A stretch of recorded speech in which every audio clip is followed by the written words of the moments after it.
Hello friends, आप सभी का फिर से मोस्ट वेलकम है यूट्यूब चैनल विजेता कुल में। साथियों, ये वीडियो आप सभी का सिविल कोड प्यून का होने वाला है और इसमें टोटल 50 क्वेश्चन डिस्कस कर रहे हैं। 35 सवाल हिंदी और 25 क्वेश्चन इंग्लिश का एवरीडे आप सभी का वीडियो डिस्कस कर रहे हैं फ्रेंड्स। तो आप लोग ज़रूर इसमें आंसर करके बताइए और लास्ट में ज़रूर बताइए आप लोग 50 में से कितना सही कर पा रहे हैं। तो चलिए वीडियो शुरू करते हैं। आज का फर्स्ट क्वेश्चन से बताइएगा राइट आंसर। सवाल दिया है कि दिए गए रेखांकित खंड को प्रतिस्थापित किस शब्द से किया जा सकता है।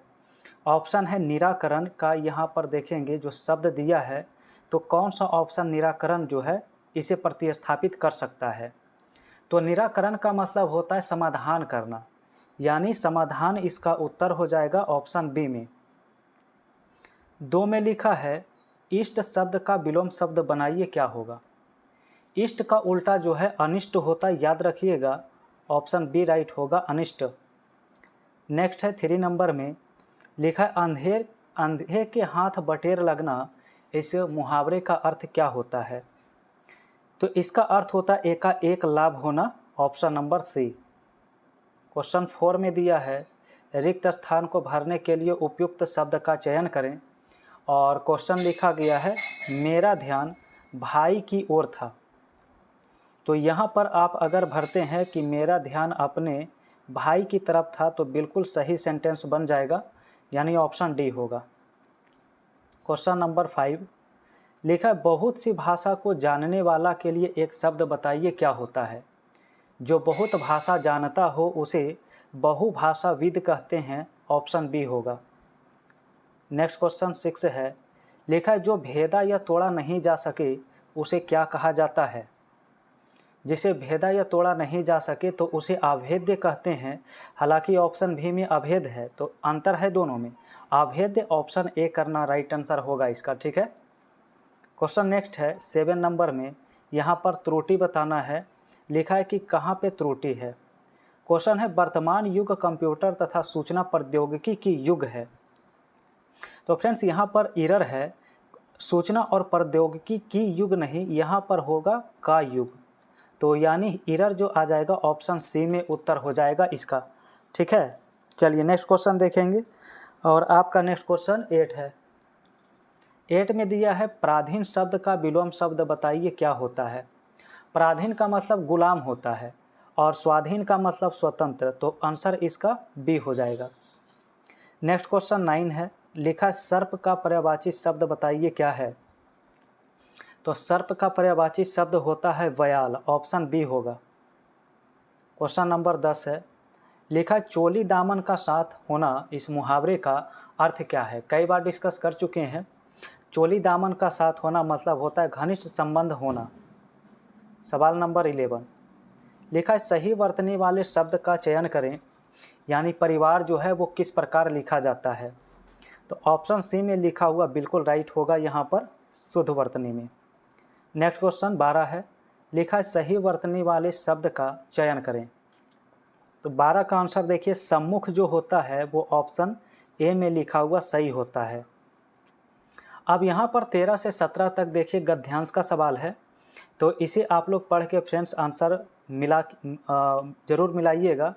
इसका आंसर हम मार्क कर देते हैं सभी का।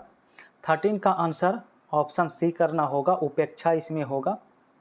14 नंबर सवाल का राइट आंसर ऑप्शन ए होगा, अंधविश्वास होगा। इसके बाद 15 नंबर सवाल है तो इसका राइट आंसर डी होगा, मनुष्य।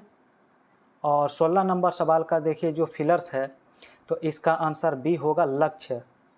और ये अंतिम आपका गद्यांश है 5 नंबर 17 नंबर सवाल का, तो ऑप्शन डी होगा, विकास। तो इस प्रकार से 17 तक आपका पूरा होगा। चलिए 18 से आंसर बताइए। लिखा है पत्थर का पर्यायवाची शब्द क्या है। पत्थर का पर्यायवाची शब्द होता है प्रस्तर, ऑप्शन डी होगा। नेक्स्ट है 19 में सही वर्तनी वाले शब्द का चयन करें।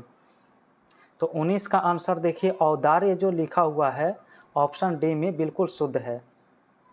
नेक्स्ट है 20 लिखा है जिसे छोड़ा ना जा सके इसके लिए एक शब्द बताइए। तो इसका आंसर होता है अपरिहार्य, ऑप्शन सी होता है। सवाल नंबर 21 है, आँख फेर लेना इस मुहावरे का अर्थ क्या होता है बताइए। इसका मतलब होता है प्रतिकूल होना, विपरीत होना। नेक्स्ट है 22, लिखा है विधि शब्द का विलोम शब्द बताइए क्या है। तो विधि का अगर ऑप्शन यहाँ देखें तो राइट आंसर ए हो जाएगा, निषेध हो जाएगा राइट आंसर विलोम शब्द में। नेक्स्ट है 23 में सही वर्तनी वाले शब्द का चयन करें, यानी आवश्यकता किस प्रकार लिखा जाता है, तो ऑप्शन सी की तरह लिखा जाता है। 24 नंबर क्वेश्चन, कहा है कल पढ़ना इस मुहावरे का अर्थ क्या होता है। कल पढ़ना इसका मतलब होता है चैन मिलना, ऑप्शन सी होगा। नेक्स्ट है संपत्ति शब्द का विलोम शब्द बताइए क्या है। तो संपत्ति का उल्टा विपत्ति होता है, ऑप्शन डी होगा। क्वेश्चन नंबर नेक्स्ट, कहा गया दूर की सोचने वाला के लिए एक शब्द बताइए क्या होगा। जो दूर की सोचता है तो उसे कहा जाता है दूरदर्शी, ऑप्शन ए हो जाएगा। नेक्स्ट है 27, गंगा का पर्यायवाची शब्द पूछा है क्या होता है। तो 27 का राइट आंसर जो है ऑप्शन डी होगा, मंदाकिनी। नेक्स्ट है सखा का पर्यायवाची शब्द बताइए क्या होगा। तो 28 का जो राइट आंसर होता है, सखा का मतलब मित्र होता है, ऑप्शन डी होगा। क्वेश्चन नंबर 29, यहाँ पर एक फिलर्स है, लिखा है आचरण की सभ्यतामयी भाषा सदा रहती है। तो 29 का आंसर कौन सा ऑप्शन भरेंगे, तो ऑप्शन बी भरना होगा, मौन रहती है। 30 नंबर क्वेश्चन देखिए, लिखा है कहा गया जंगल में अंधकार था, तो यहाँ पर फिल इन द ब्लैंक्स पूरा करना है। तो यहाँ भरना होगा घना अंधकार था, जंगल में घना अंधकार था।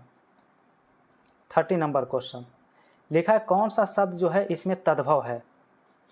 तो देखिए यहाँ पर पलंग जो है वो तद्भव होगा, लोटा जो होता है ये देशज शब्द जो होता है, ये कैसा होता है, देशज शब्द।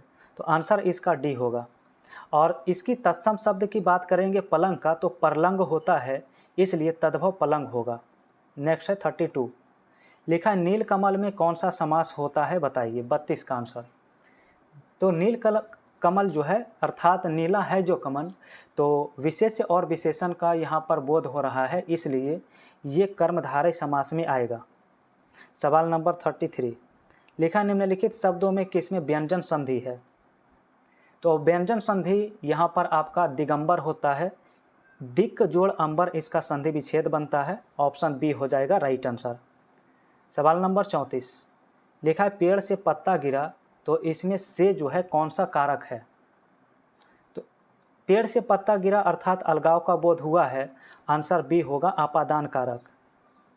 नेक्स्ट है 35, लिखा हिंदी किसी एक रूप भाषा का नाम ना होकर एक भाषा परंपरा का नाम है, यह कथन किसका है। तो 35 का आंसर याद रखिए, ऑप्शन बी होगा, हजारी प्रसाद द्विवेदी का ये कथन है। तो फ्रेंड्स अब आपका 15 क्वेश्चन इंग्लिश का होने वाला है, तो आप लोग इंग्लिश में बताइएगा 36 से आंसर। पहला क्वेश्चन एक इडियम्स लिखा है 36 में, लिखा है मैन ऑफ स्ट्रॉ। इसका मतलब होता है कमज़ोर व्यक्ति। कैसा होता है, कमज़ोर व्यक्ति। तो कमज़ोर के लिए वीक लिख सकते हैं, वीक का मतलब कमज़ोर होता है, डी ऑप्शन राइट हो जाएगा। 37 नंबर में एक फिलर्स है, लिखा है these medicines are for curing cold. देखिए अगर कोई मेडिसिन है, तो अगर वो प्रभावी दवा है, मेडिसिन है, तो इसके लिए इफ़ेक्टिव का यूज किया जाता है। तो इसलिए मेडिसिन्स के लिए यहाँ पर इफ़ेक्टिव बहुत ही उपयुक्त होगा वर्ड, यहाँ पर ऑप्शन ए हो जाएगा राइट आंसर। सवाल नंबर 38, लिखा है एक इडियम्स है हिट अ बैड पैच, इसका कौन सा ऑप्शन सही होगा।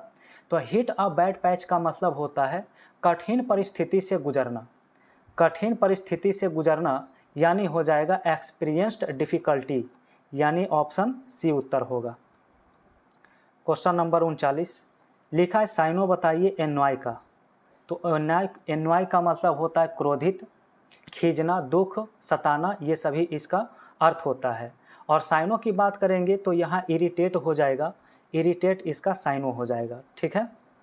40 नंबर क्वेश्चन है, लिखा select the synonym. Attain, attain का मतलब होता है प्राप्त करना। क्या होता है, प्राप्त करना। अचीव का मतलब भी प्राप्त करना होता है, तो इसलिए इसका आंसर डी राइट होगा। सवाल नंबर 41 है, यहाँ पर देखिए एंटोनिम पूछा है। एंटोनिम बताइए एविडेंट का। तो एविडेंट का मतलब होता है साक्ष्य। क्या होता है? एविडेंट का मतलब साक्ष्य होता है, स्पष्ट होता है, प्रकट होता है।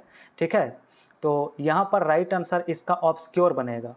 ऑब्सक्योर का मतलब होता है अस्पष्ट, तो अस्पष्ट का उल्टा अस्पष्ट हो जाएगा। नेक्स्ट है 42 में लिखा रॉन्गली स्पेल्ड वर्ड बताइए कौन सा इसमें है।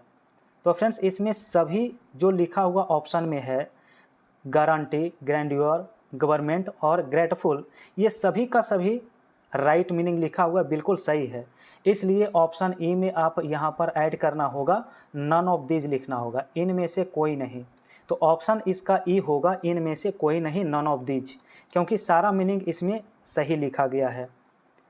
चलिए 43 का आंसर बताइए। ग्रामेटिकली एरर बताना है। क्वेश्चन है in clinic you may have noticed sales representatives waiting with doctors. तो देखिए वेटिंग के साथ प्रीपोजिशन का एरर है, वेटिंग के साथ फॉर यूज किया जाता है, वेटिंग फॉर, तो आंसर इसका बी हो जाएगा, बी में एरर है। 44 में लिखा है रॉन्गली स्पेल्ड वर्ड बताइए 44 का। तो रॉन्गली स्पेल्ड वर्ड इसमें ग्रैंड्योर का लिखा गया है, जो ऑप्शन डी में है, क्योंकि इसका सही मीनिंग जो होता है वो होता है GRANDEUR होता है। ठीक है, सवाल नंबर नेक्स्ट है 45।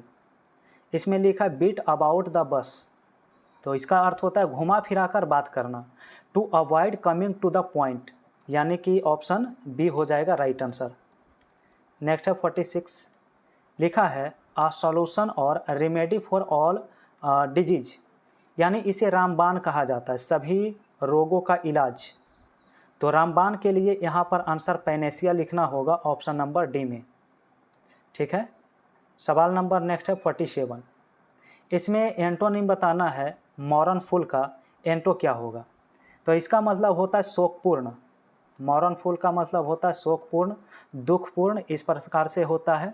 तो जॉयस इसका उत्तर हो जाएगा। जॉयस का मतलब होता है हर्षपूर्ण, खुशी होता है।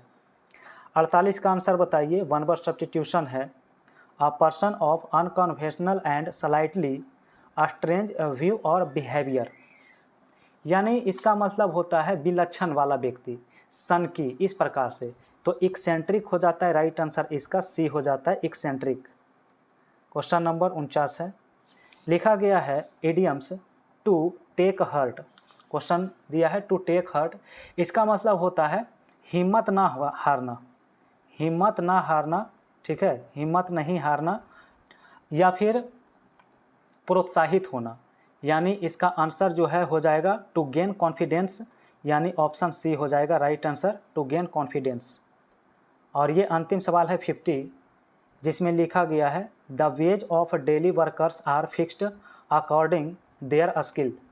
तो यहाँ पे कौन सा प्रीपोजिशन भरना है। तो अकॉर्डिंग के साथ जो प्रीपोजिशन आता है वो टू आता है, यानी अकॉर्डिंग टू हो जाएगा, इसलिए आंसर इसका ए करेक्ट आंसर होता है। ठीक है, तो फ्रेंड्स आपका पूरा 50 सवाल यहाँ पर कंप्लीट होता है। आप लोग बताइए कितना क्वेश्चन आप लोगों ने पूरा सही किया है। और फ्रेंड्स वीडियो अगर पसंद आया है आप सभी को तो लाइक ज़रूर करिए, और पहली बार जुड़े हैं तो चैनल को भी सब्सक्राइब करके बेल आइकन की घंटी प्रेस करिए,